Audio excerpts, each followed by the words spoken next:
បាទសូមអនុញ្ញាតគោរពពុកម៉ែបងប្អូនប្រិយមិត្តទាំងអស់គ្នាថ្ងៃនេះខ្ញុំបាទមានសាច់រឿងមួយរឿងរវាងមិត្តភ័ក្តិនិងមិត្តភ័ក្តិហើយមិត្តភ័ក្តិម្ខាងទៀតមានកូនប្រសាប្រុសហើយមិត្តភ័ក្តិម្ខាងទៀតក៏បានទៅលេងមិត្តភ័ក្តិដែលមានកូនប្រសាប្រុសនឹងបងប្អូនហើយក៏បានលួចតាក់ទងជាមួយនឹងកូនប្រសារបស់មិត្តភ័ក្តិចឹងទៅហើយកូនប្រសាប្រុសរបស់គាត់គឺតិចដុំហាប់ណែនស្អាតមែនតើបងប្អូនតោះទៅចឹងតើសាច់រឿងមានន័យយ៉ាងណាសូមពុកម៉ែបងប្អូនតាមដានស្ដាប់ទាំងអស់គ្នាបងស្រីសុភានិងបងស្រីលក្ខិណាគាត់ទាំងពីរនាក់គឺជាមិត្តភ័ក្តិស្លាប់រស់នឹងគ្នាតាំងពីសម័យនៅរៀនជាមួយគ្នាបងប្អូនពួកគាត់ទាំងពីរនាក់បានឈប់រៀនហើយក៏បែកគ្នា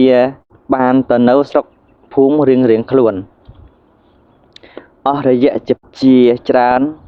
ឆ្នាំពួកគាត់ក៏មានគ្រួសាររៀងខ្លួននេះចឹងទៅបងស្រីសុភាគាត់មានគ្រួសារហើយក៏មានកូនចំនួន3នាក់កូនបងជាកូនស្រីមានអាយុ19ឆ្នាំមានឈ្មោះថាចន្ទធូរីឯកូនទី2មានឈ្មោះថាសម្បូរជាកូនប្រុសអាយុ17ឆ្នាំហើយកូនទី3របស់គាត់ជាកូនស្រីឈ្មោះថាស្រីនីតហើយចំណែកបងស្រីលីណាគាត់មានគ្រួសារក្រោយបងស្រីសុភា3ឆ្នាំប៉ុន្តែបងស្រីលីណាគាត់រៀបការបានតែ2ឆ្នាំគាត់ក៏បានបែកបាក់គ្នាដោយសារតែប្តីរបស់គាត់មានស្រីខាងក្រៅគឺប្តីរបស់បងស្រីលីណាហ្នឹងគាត់មានស្រីខាងក្រៅបានធ្វើបាបរាងកាយរបស់បងស្រីលីណារាល់ថ្ងៃហើយបងស្រីលីណាគាត់មិនទាន់មានកូនជាមួយនឹងប្តីរបស់គាត់ដែរគេក៏រៀបការ2ឆ្នាំហើយគឺគាត់មិនទាន់នឹងមានកូនទេបងស្រីលីណានិងបងស្រីសុភាមានអាយុប្រហាក់ប្រហែលនឹងគ្នាបងប្អូនអាយុនឹងប្រហែលជា30ទៅ35ឆ្នាំតាំងពីបងស្រីលីណាបានលែងគ្នាជាមួយនឹងប្តីរបស់គាត់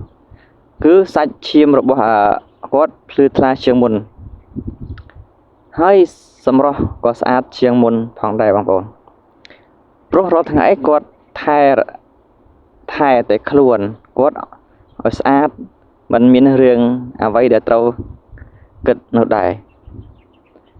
ហើយជីវភាពរបស់បងស្រីលីណាហ្នឹងក៏ជាអ្នកក្រន់ធូរធាតដែរបងប្អូនរំលងបាន2ឆ្នាំនៅក្នុងពេលហ្នឹងកូនស្រីបងសុភាជាមិត្តភក្តិរបស់បងលីណាហ្នឹងជាកូនទី1ឈ្មោះថាចន្ទធូហ្នឹងបានរៀបការរួចហើយប្តីរបស់ចន្ទធូឈ្មោះថាវិសាលគឺជាកូនប្រសាររបស់បងស្រីសុភាហ្នឹងឈ្មោះថាវិសាលជាប្តីរបស់ចន្ទធូហើយវិសាលក៏ត្រូវជាកូនប្រសាររបស់បងស្រីសុភាវិសាលមានមាឌធំសាច់ដុំកង់ហើយហាប់ណែននៅថ្ងៃមួយចំពេលថ្ងៃចូលឆ្នាំខ្មែរបងស្រីលីណាគាត់បានមកលេងផ្ទះរបស់បងស្រីសុភាដែលជាមិត្តរបស់គាត់ហ្នឹងដល់ពេលហើយចឹងទៅបងស្រីលីណាក៏បានឃើញវិសាលដែលជាកូនប្រសាររបស់បងស្រីសុភាបានដើរចេញពីខាងក្រោយផ្ទះហើយបងស្រីលីណាក៏បានសួរទៅបងស្រីសុភាដែលជាមិត្តភក្តិរបស់គាត់ថាសុភានេះជាកូនប្រុសសុភាអីមែនដល់ពេលហើយចឹងទៅបងស្រីសុភាបានប្រាប់ទៅបងស្រីលីណាថាទេនេះជាកូនប្រសាររបស់ខ្ញុំ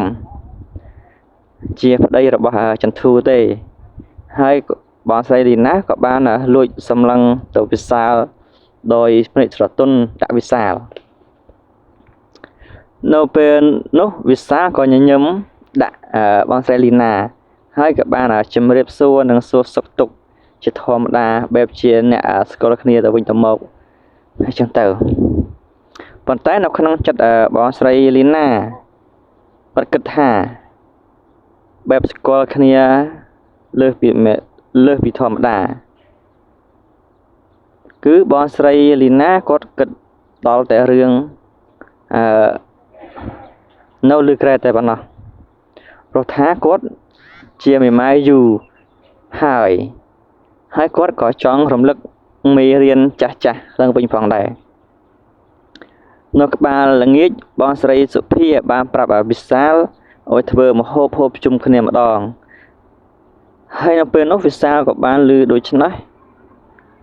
ហើយក៏បានទៅចាប់មាន់ចំនួន 3-4 ក្បាលមកធ្វើម្ហូបមានស្ងោរដុតឆាអាំងនៅពេលនោះដែរ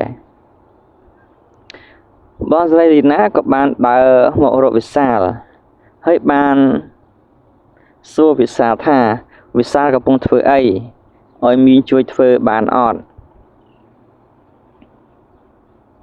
ប៉ុន្តែនេះជាគ្រាន់តែជាល្បិចរបស់បងស្រីលីណាទេហើយវិសាលក៏បានឆ្លើយតបទៅបងស្រី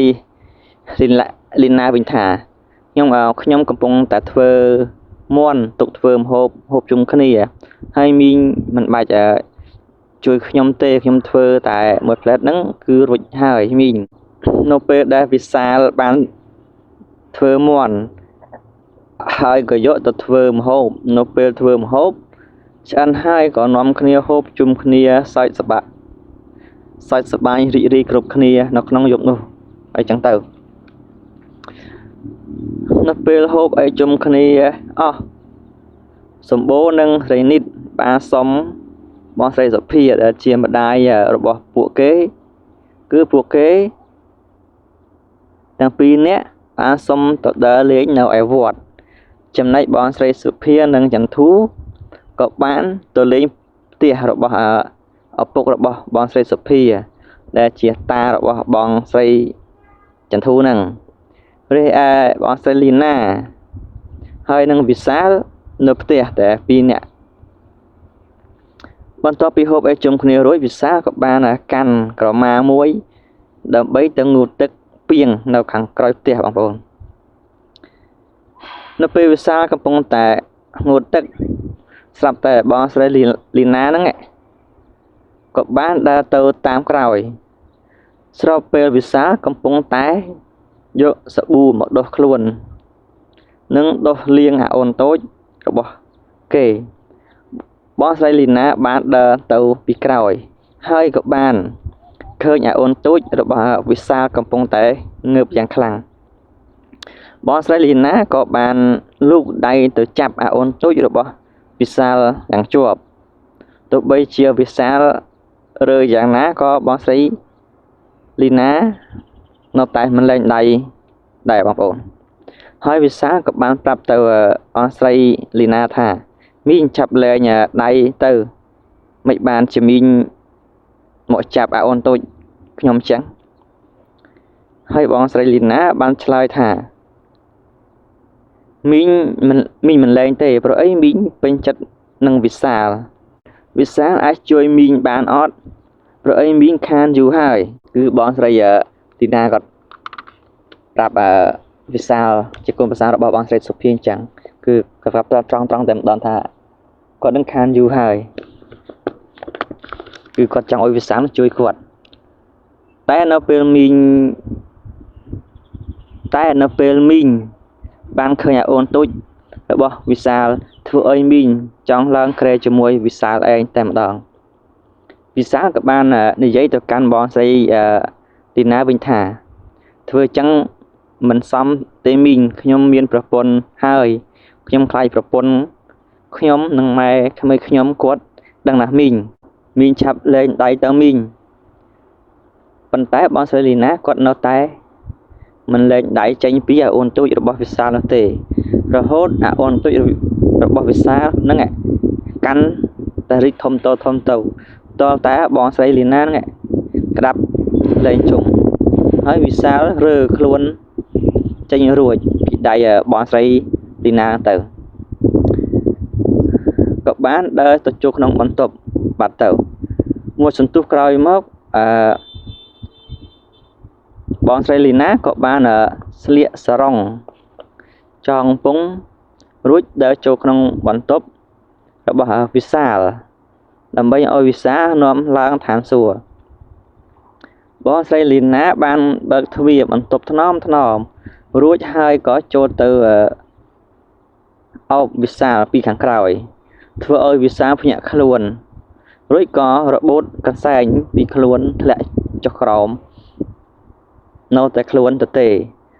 ធ្វើឲ្យបងស្រីលីណាបានឃើញអូនទូចរបស់វិសាលយ៉ាងច្បាស់នឹងពេញចិត្តនឹងពេញភ្នែកតែម្ដងបងស្រីលីណាក៏មិននៅចាំយូរបានលូកដៃចាប់អូនតូចរបស់វិសាលលេងរហូតដៃកាន់មិនជុំធ្វើឲ្យវិសាលអត់ទ្រាំមិនបានដោយសារតែសាច់សខ្ចីរាងស្រឡូនដើមទ្រូងធំវិសាលបានយកដៃបិទទ្វាររួចក៏ចាប់បីបងស្រីលីណាដាក់ទៅលើគ្រែរួចក៏នាំបងស្រីលីណាឡើងឋានសួគ៌វិសាលក៏បានធ្វើការវាយលុកខ្លាំងដោយមិនសន្សំកម្លាំងស្ទើរតែ3ឆ្នោកអណ្ដើករបស់បងស្រីលីណាប៉ុន្តែបងស្រីលីណានេះមិនថាអីនោះទេគឺគាត់ត្រូវការខ្លាំងពីវិសាលបានប្រើកម្លាំងខ្លាំងរហូតដល់អូនតូចរបស់គេហៀសម្បោដាក់អណ្ដើកបងស្រីលីណាឡើងជោគពេញខ្លួនហើយបងស្រីលីណាបាននិយាយថាវិសាពិតជាខ្លាំងមែនបានធ្វើឲ្យមីងបានស្គាល់ឋានសួគ៌ហើយបងស្រីលីណាហ្នឹងក៏មិនអស់ចិត្តទេបងប្អូនបន្ទាប់ពីយប់នឹងហើយទៀតគឺបងស្រីលីណាហ្នឹងក៏បានណាត់វិសាលហ្នឹងទៅក្រោយផ្ទះកុំអោយប្រពន្ធនឹងសុភាគាត់ដឹងគឺទៅក្រោយផ្ទះហើយនៅខាងក្រោយផ្ទះរបស់គាត់គឺព្រៃជីក្រាស់មែនតើហើយបងស្រីលីណាហ្នឹងគឺគាត់ទៅមុនវិសាលហើយជាមួយសន្ទុះបានឲ្យវិសាលទៅតាមក្រោយកុំអោយអ្នកផ្ទះដឹងអីចឹងទៅព្រៃបងស្រីលីណាគាត់ស្រីម៉ាយហើយគាត់ពេញចិត្តនឹងឲ្យវិសាលហ្នឹងធ្វើអីតាមចិត្តចឹងអីចឹងទៅហើយធម្មតាវិសាកម្លាំងខ្លាំងបងប្អូនលេងមកអស់ដៃស្នុកដឹករបស់បងស្រីលីណាចង់បែកដែរបងប្អូនបាទរឿងខ្ញុំមានតែប៉ុណ្្នឹងទេហើយក៏សំខាន់ទេអភ័យទោសរកកំហុសខុសឆ្គងផងបើសិនមានកំហុសណាមួយមិនសមរម្យឬក៏ពាក្យពេចន៍ណាដែលស្ដាប់ទៅមិនសមរម្យក៏សូមពុកម៉ែបងប្អូនកាន់តែអភ័យទោសដល់ខ្ញុំបាទផងណាបងប្អូនបាទសូមអរគុណ